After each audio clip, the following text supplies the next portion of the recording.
अरे मैंने अपनी आंखों से देखा है, वो मटका सोने के सिक्कों से भरा हुआ है भीमा। हाँ। ये सुनकर जमींदार आश्चर्यचकित होकर अपने साथी भीमा से बोला, हाँ, तुम क्या कहते हो भीमा? ऐसा संभव है? हो सकता है जमींदार। वैसे आपको बता दूं, रंगा कभी झूठ नहीं बोलता।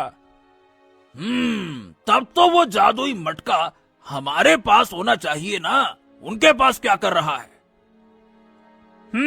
बात तो आपकी सही है जमींदार, लेकिन आप तो जानते हैं कि वो मटका सुखिया के पुत्र अर्जुन को मिला है और वो इतनी आसानी से वो मटका तो हमें नहीं देगा। हाँ, तो फिर मैं उसके साथ एक सौदा करूंगा। अगर वो सौदे से भी नहीं मानेगा तो मटका उससे कैसे हासिल किया जाएगा ये मैं अच्छे तरीके से जानता हूँ। मैं भी जमींदार हूँ। फिर जमींदार अपने साथी भीमा के साथ सीधे अर्जुन के घर पर चला गया। जमींदार को अपने घर पर देखकर अर्जुन क्रोधित अवस्था में बोला, तुम यहाँ पे क्यों आए हो जमींदार? अरे भैया रुक जाओ, इतना तेवर किस बात का? मैंने सुना है कि तुम्हें एक चमत्कारी मटका मिला है। हाँ हाँ, सुना है तो सही सुना होगा। और क्या मिला है तो?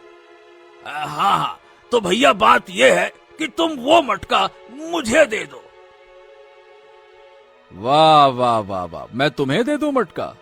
अरे मैं शक्ल से बेवकूफ दिखाई देता हूँ क्या? देखो, मैं भले ही एक किसान का बेटा हूँ और इस गांव में जन्मा हूँ, लेकिन मैंने अपने जीवन का अधिकतर हिस्सा शहर में बिताया है और मैं एक पढ़ा लिखा नौजवान हूँ, समझे? वो जादुई मटका मैं तुम्हें मुफ्त में तो नहीं दूंगा। अरे अच्छा, तो मैं कौन सा मुफ्त में ले रहा हूँ? भैया कीमत बताओ, क्या कीमत चाहते हो? मुझे अपने पिता की जमीन वापस चाहिए।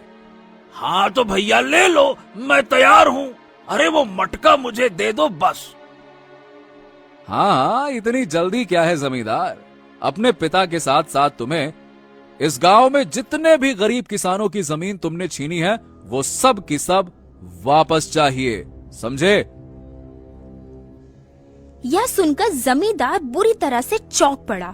तभी भीमा जमींदार से आहिस्ता से बोला, जमींदार, सौदा बुरा नहीं है। अरे ये मूर्ख नहीं जानता कि सोने के सिक्कों की कीमत कितनी होती है। जमीन का क्या करोगे? सोने के सिक्के उससे ज्यादा कीमती हैं। जमींदार कुछ देर गहरी सोच में डूबता हुआ बोला, ठीक है। सौदा खरा है भैया, तो सौदा मंजूर है। लेकिन हाँ, पहले मुझे जादुई मटके के सोने के सिक्के दिखाओ तुम।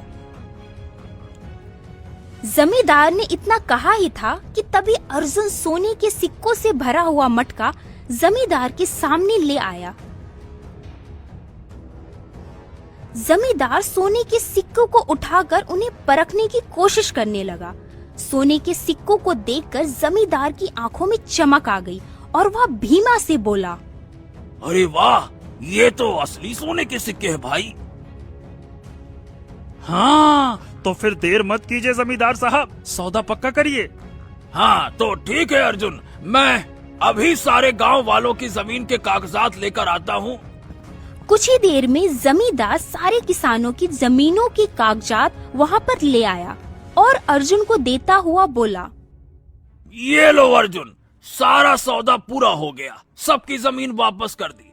अब लाओ वो जादुई मटका मुझे दे दो।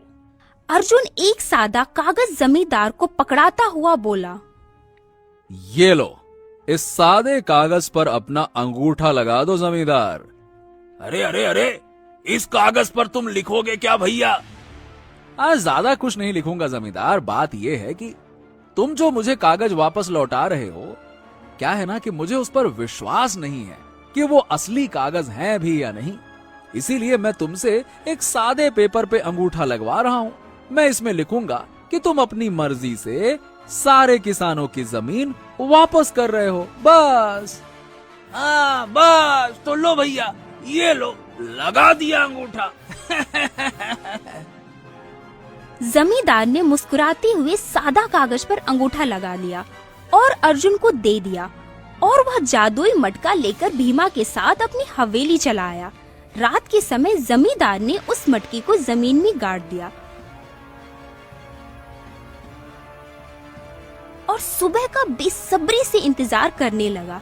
अगली सुबह जमींदार तुरंत भीमा से बोला, हाँ भीमा, जाओ जाओ जाओ, जाकर उस तुरंत मटके को ले आओ, जाओ जाओ जाओ। भीमा ने तुरंत जमीन से उस मटके को निकाल दिया, मगर भीमा ने देखा वह मटका खाली था।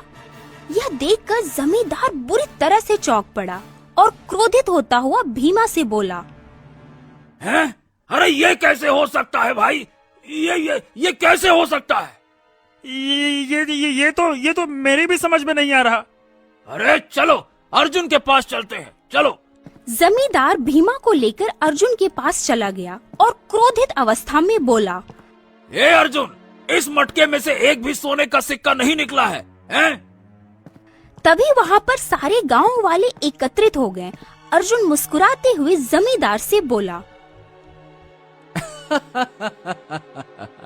नहीं निकला तो कोई बात नहीं, निकलेगा कहाँ से, क्योंकि उससे तो निकलना ही नहीं था। अरे तुम मूर्ख हो जमींदार, मूर्ख।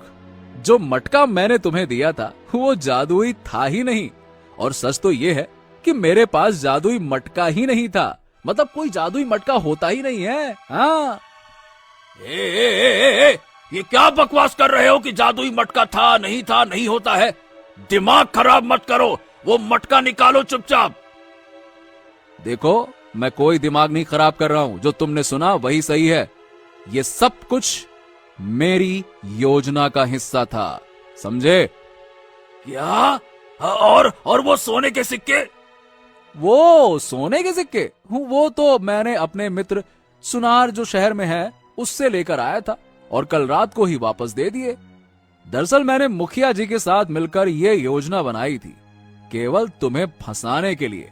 मुखिया ने सारे गांव वालों में ये बात प्रसिद्ध की कि मेरे पास एक जादुई मटका है, और मैंने चुपके से रात में उस मटके को शहर से लाए हुए सोने के सिक्कों से भर दिया। मैं जानता था कि तुम्हारा कोई न कोई साथी गांव में मौजूद रहता है, वो भी इस दृश्य को देखेगा और तुम्हें जाकर जरूर बताएगा, और उसने ऐसा ही किया।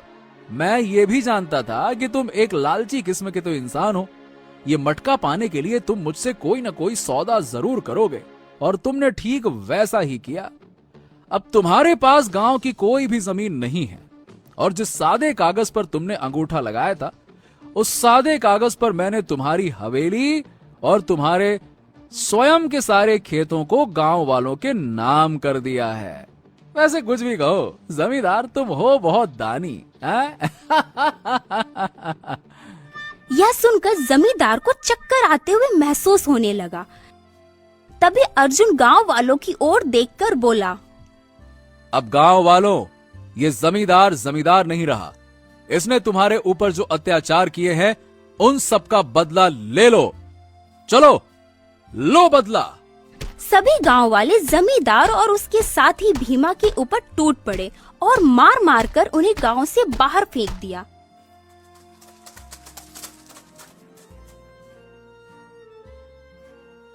उस दिन के बाद जमींदार के अत्याचारों से गांव वालों को एक गरीब किसान के चतुर बेटे की वजह से मुक्ति मिल गई।